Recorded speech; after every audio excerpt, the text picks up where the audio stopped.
स्वागत है आप सभी का ब्रेक के बाद। न्यूज 18 का मेगा ओपिनियन पोल की महा कवरेज लगातार जारी है और अब से थोड़ी देर में उत्तराखंड का ओपिनियन पोल आपके सामने आने जा रहा है। उत्तराखंड की 5 सीटों का हाल हम आपको बताएंगे इस ओपिनियन पोल में।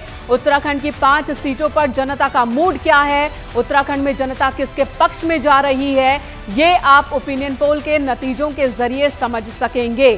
2019, 2014 5 की 5 सीटें बीजेपी के खाते में गई थी। इस बार उत्तराखंड की जनता ने क्या मूड बनाया है, क्या परिवर्तन होगा?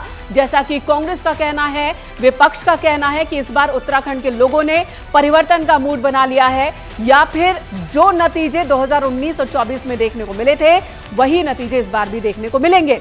तो एनडीए, चलिए आपको बताते हैं उत्तराखंड का हाल 5 की 5 लोकसभा सीटों पर। ये देखिए आंकड़े सामने आ गए और 5 सीटें उत्तराखंड के अंदर और बीजेपी सभी 5 सीटों पर अपने पक्ष में ओपिनियन हासिल करती हुई, और आईएनसी यानी कांग्रेस 0, साथ ही अदर्स की बात करें तो 0। एक बार फिर से जीत की वही हैट्रिक लोकसभा चुनावों में लगती हुई दिख रही है बीजेपी की तरफ से। उत्तराखंड की 5 सीटें और 5 की 5 सीटों पर जो जनता का मूड है, उसका ओपिनियन है, वो बीजेपी के पक्ष में जाता हुआ नजर आ रहा है। जबकि कांग्रेस यहां पर खाता भी खोलते हुए नहीं दिख रही है और साथ ही अदर्स जो बाकी पार्टियां हैं वो भी यहां 0 पर नजर।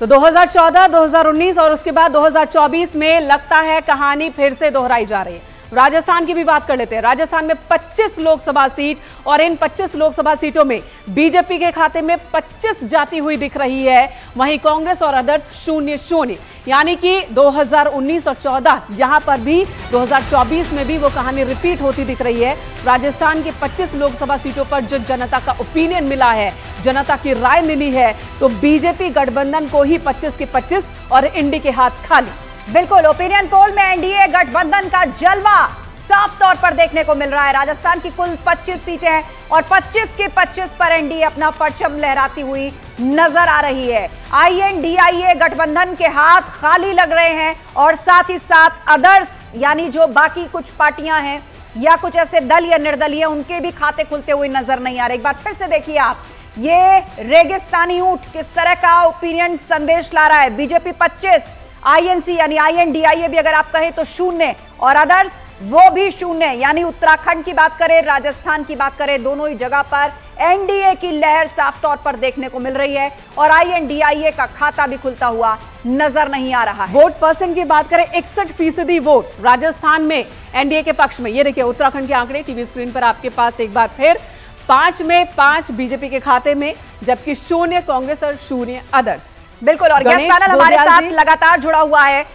हमारे साथ गणेश गोदियाल जी हैं कांग्रेस का पक्ष रखने के लिए। गणेश गोदियाल जी, हमने उत्तराखंड का डेटा सामने रखा और 2014 और 19 की तरह ही 24 में भी जो जनता का ओपिनियन है वो 5 सीटों पर एनडीए के पक्ष में जाता हुआ दिख रहा है।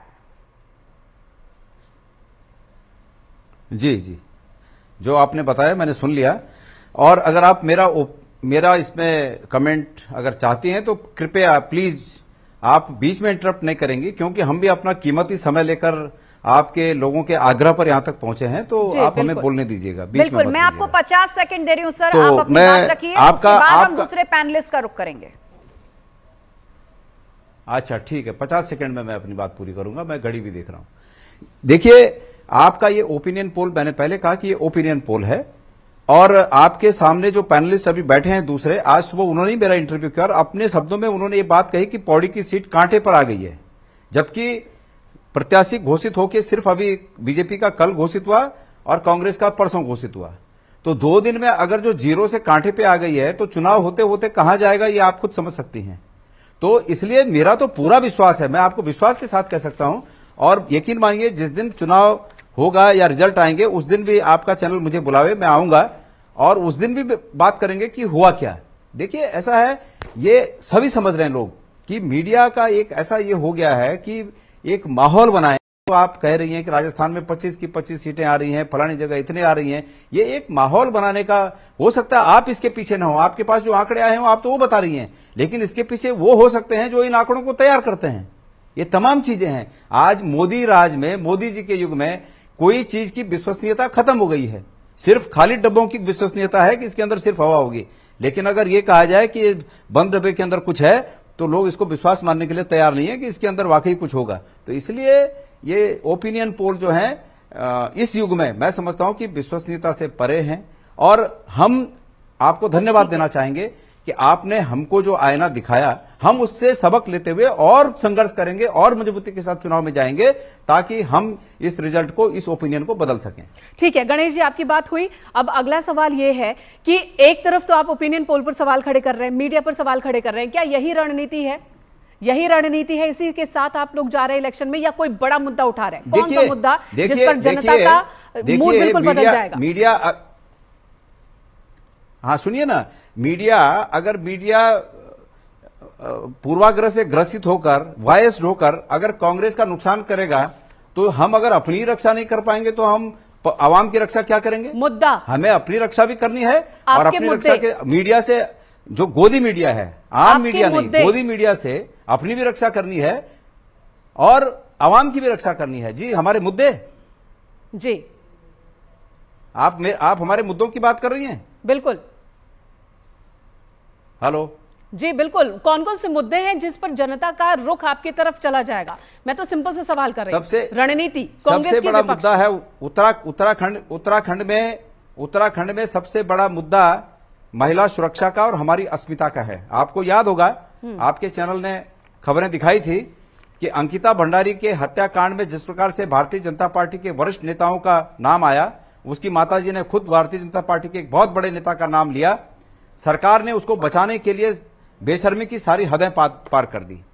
मैं पूछता हूं कि बीजेपी के नेता आए और मंचों से कहे ना कि ये हमारी सफलता है कि हमने अंकिता भंडारी के मुद्दे पर भारतीय जनता पार्टी के नेताओं को बचाने का काम किया। ये सफलता है उनकी, बताए ना, ये बताए ना कि हमने फौज की रेगुलर भर्तियों को खत्म करके और अग्निवीर योजना ला गए, ये हमारी बहुत बड़ी उपलब्धि है। बताए ना, ये हिम्मत है इनमें, भारतीय जनता पार्टी के किसी भी नेता में, जमीन से लेकर ऊपर तक जितने भी नेता हैं, इनमें ये हिम्मत हो कि ये बताएं कि हमने ये सब काम किए। ये सब बातें ठीक है। भट्ट साहब भी हमारे साथ मौजूद हैं उत्तराखंड से ही।